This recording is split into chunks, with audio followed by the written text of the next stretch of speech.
Bienvenidos al podcast Docentes Digitales con Delia Bernal. Estoy feliz de tenerte aquí porque estás a punto de aprender algo nuevo sobre innovación educativa.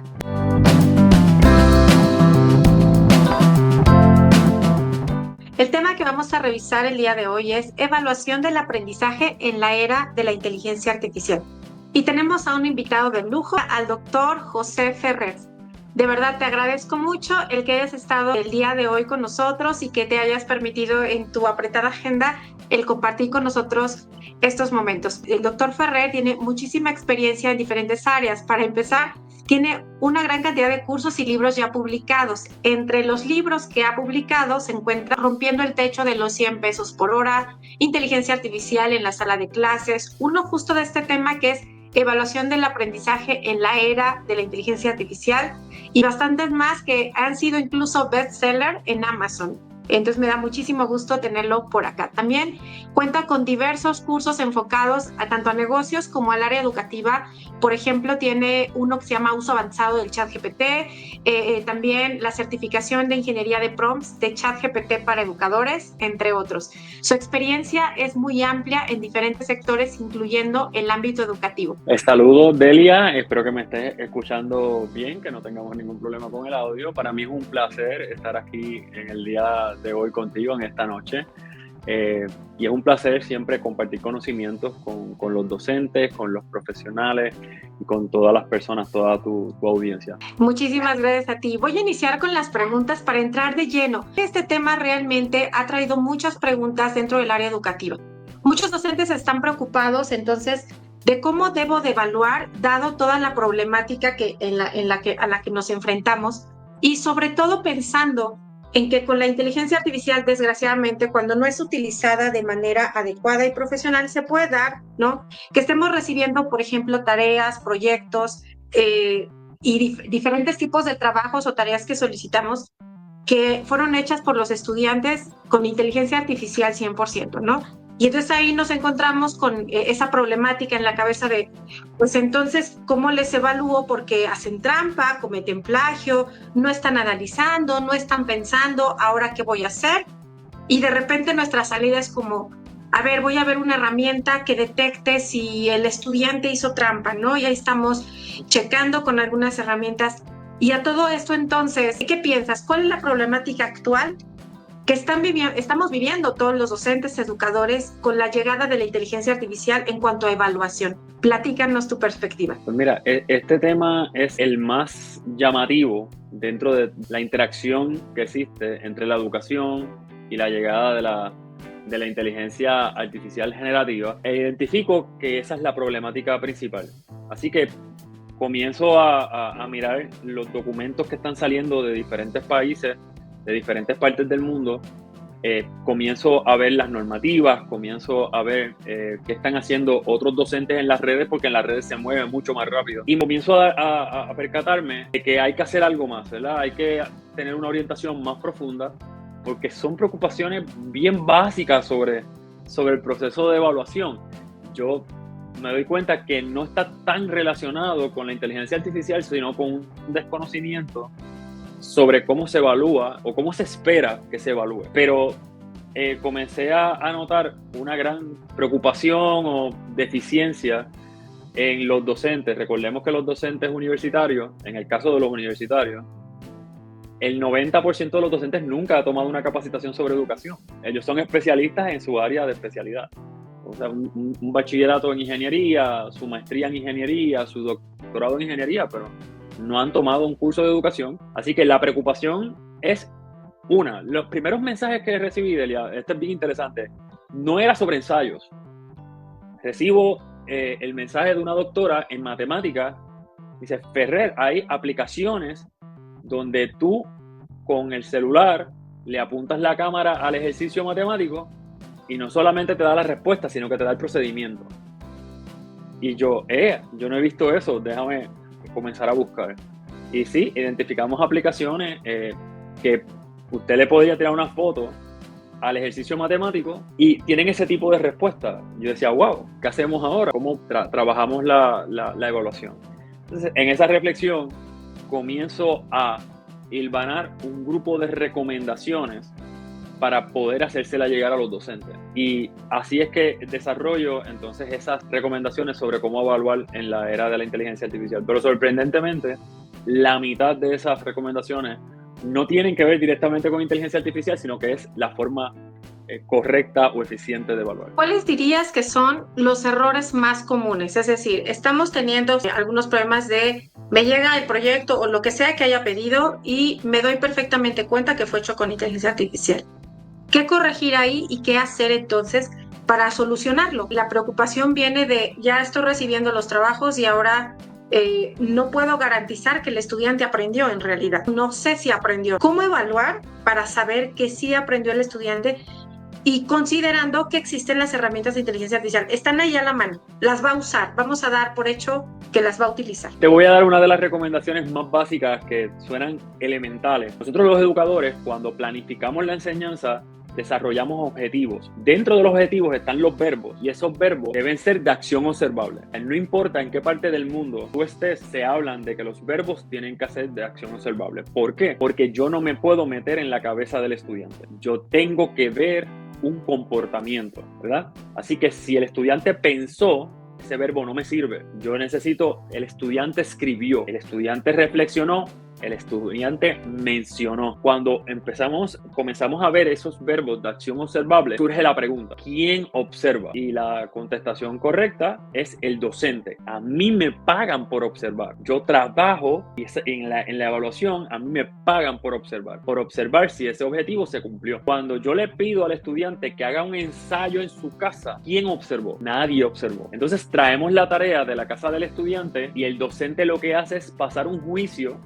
sobre el producto, no sobre el proceso que evidencia que el estudiante aprendió. Yo tengo que ver al estudiante ejecutando. Y no importa, muchas personas me dicen, oye, pero yo doy clases en línea. Bueno, el estudiante puede hacer una grabación del proceso, puede explicar el proceso en audio, y hay varias formas donde se puede documentar y hacerle llegar al docente ese proceso, pero que se vea que es el estudiante el que está emitiendo ese proceso. ¿Cómo yo hago que el estudiante aprenda? Es teniéndolo de frente, observándolo, o en el caso de la educación a distancia, por videoconferencia o grabándose. Y decimos, bueno, una grabación puede ser ensayada. Oye, pero eso no es lo que hacemos cuando el estudiante queremos que aprenda. Que repita hasta que lo domine el procedimiento.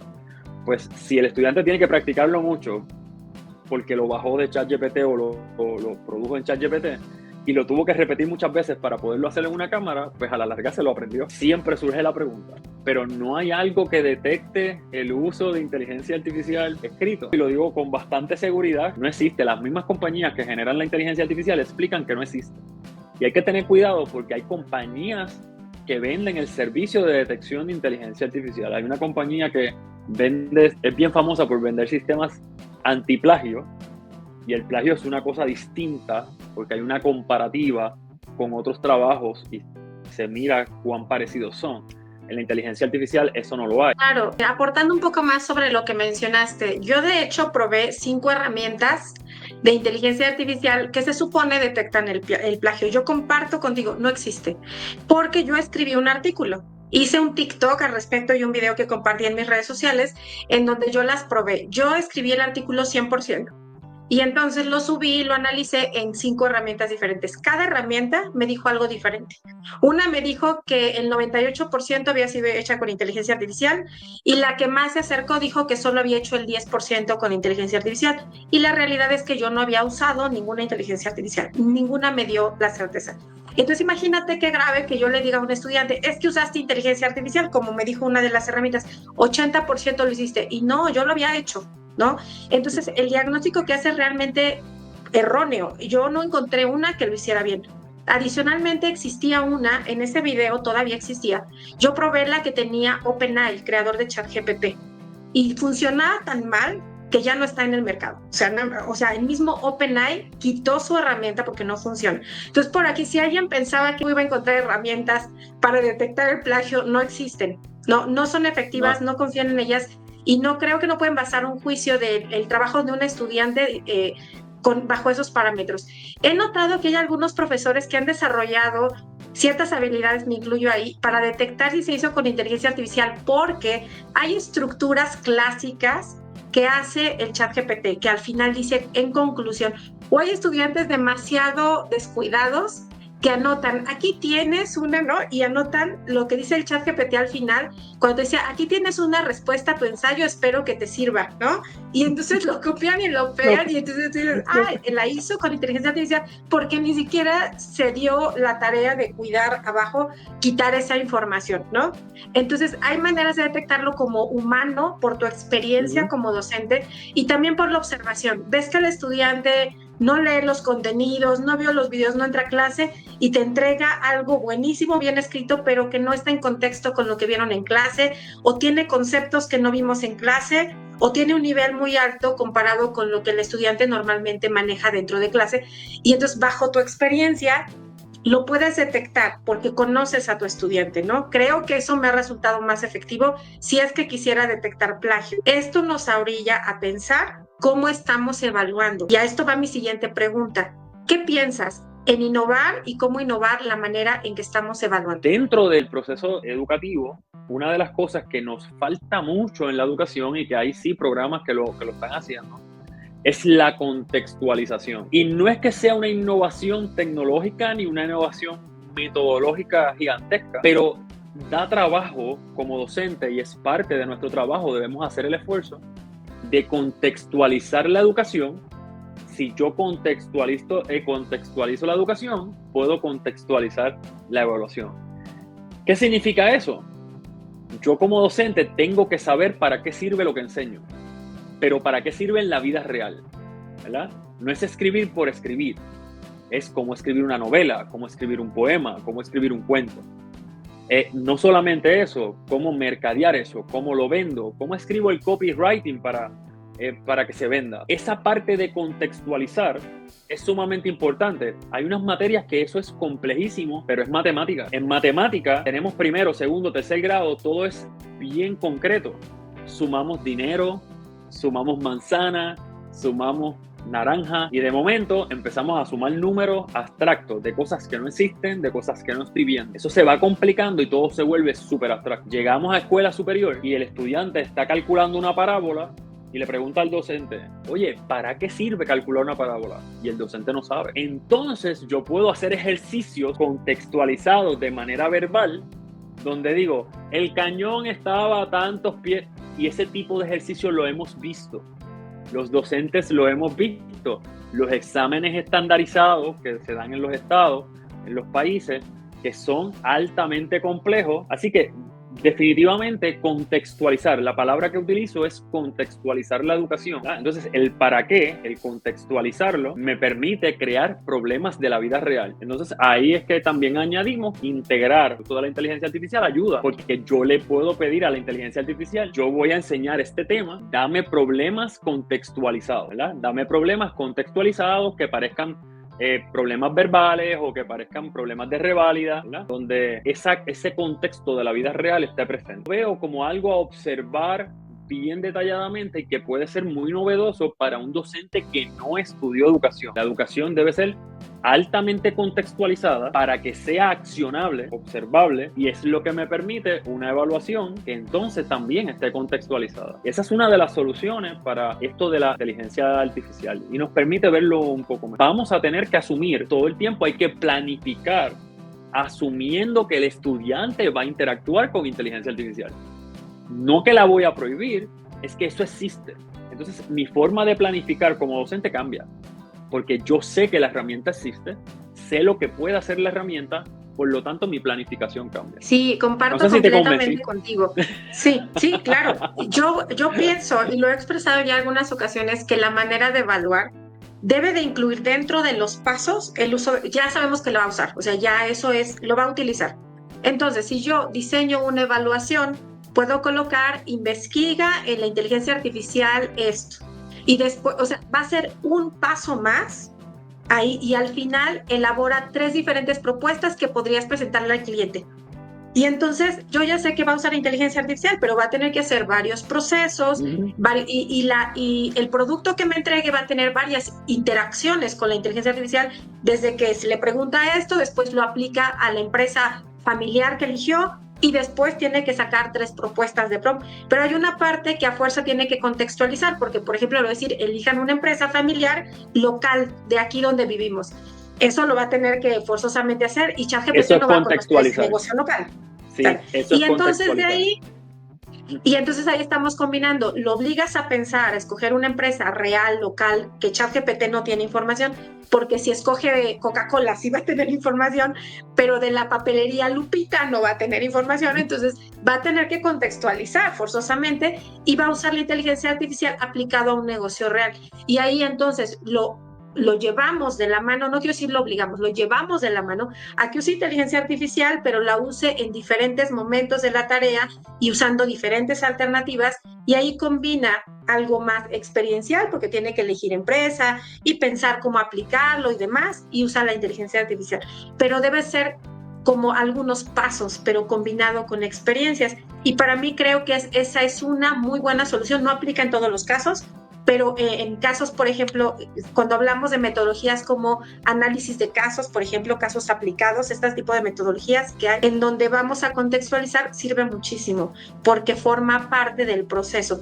Y entonces ahí sí estamos evaluando con inteligencia artificial incluida y al mismo tiempo nos estamos asegurando que sí sea como una aportación innovadora y real y aplicable, ¿no?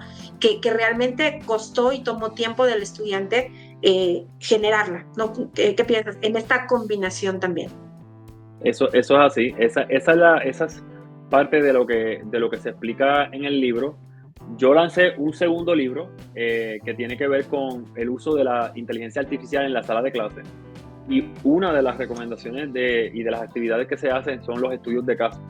Pero estudios de caso interactivos con la inteligencia artificial para que pueda tener el proceso de discusión con la misma inteligencia artificial y que no se constrija solamente al docente, a la sala de clase. El estudiante puede seguir reflexionando sobre los temas porque lo sigue discutiendo con chatbots, ¿verdad? Lo puede hacer. Así que los estudios de caso son una excelente recomendación en el proceso de evaluación. Todos los educadores en algún momento estudiamos investigación de algún modo y a veces se nos olvida el proceso de investigación. Una de las cosas que explico, y quiero aclararlo rápido, usar inteligencia artificial y usar lo que genera, copiarlo y pegarlo, no es plagio, ¿verdad? Eso no es plagio. Es una falta ética si está prohibido usar inteligencia artificial de esa forma en la sala de clase o para un trabajo, es una falta ética, pero plagio no es, porque no cae dentro de la definición de plagio. Plagio es apoderarme de la creación de otra persona y ChatGPT no es una persona, ¿verdad? No hay un daño a un tercero sobre su autoría ni sobre otros elementos como la parte económica. Ese daño no existe, por lo tanto legalmente no es plagio. Sí es una falta ética si está prohibido. Ahora, asimismo como digo eso, menciono también, y ahí medio atrevido yo, en algún momento escribí un artículo criticando a APA, porque APA lanzó un artículo en algún momento que decía que ChatGPT había que citarlo. Y eso es un disparate, ¿verdad? Eso es un disparate, ¿ok? Las 3 razones para citar... Eso.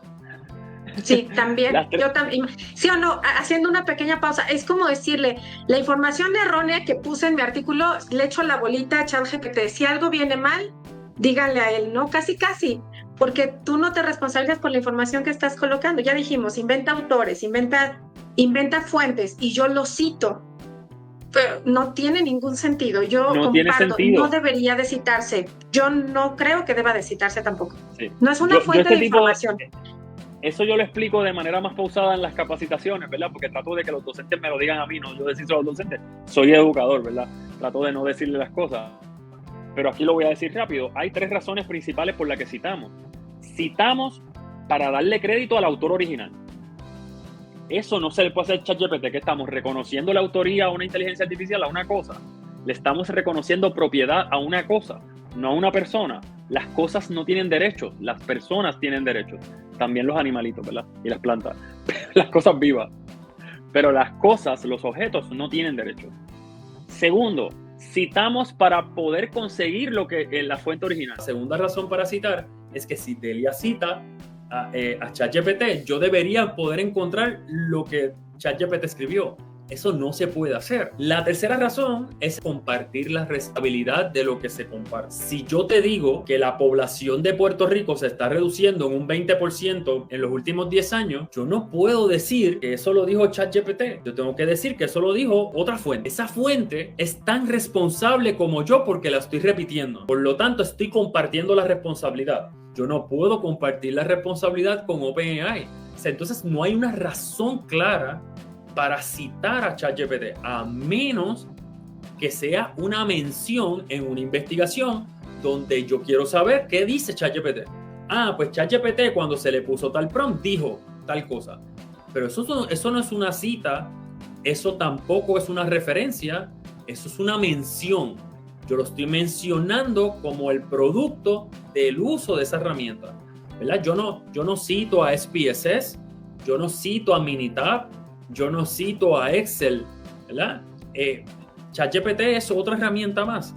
Entonces, cuando hablamos de eso, ¿cómo hacemos para verificar la triangulación que nos enseñan en las clases de investigación? Yo consigo una fuente que dice algo y tengo que buscar otra fuente que diga lo mismo y posiblemente una tercera. Eso se usa mucho también en el área de investigación periodística. A mí alguien me dice algo y yo no puedo salir en televisión y decir, ay, fulano me dijo tal cosa, ¿verdad? O Juanita me dijo tal cosa. No, si no lo observé yo, tengo que buscar a algún vecino que también vio el accidente y decir, mira, pues sí, eso pasó. Y otra persona dice, sí, eso pasó. Entonces yo puedo publicar y decir, eso pasó. Pues es lo mismo, ¿verdad? Entonces, la deficiencia está en no enseñarle al estudiante a triangular. Si ChatGPT te da una referencia, bien, qué bueno que la consiguió rápido. Paso 2, esa referencia existe. Paso 3, consigo otras referencias que digan la misma información. Entonces yo puedo tomar lo que me generó ChatGPT y utilizarlo en un trabajo. Pero ¿a quién estoy citando? Estoy citando esas fuentes, no estoy citando a ChatGPT, estoy citando las fuentes que utilicé para triangular.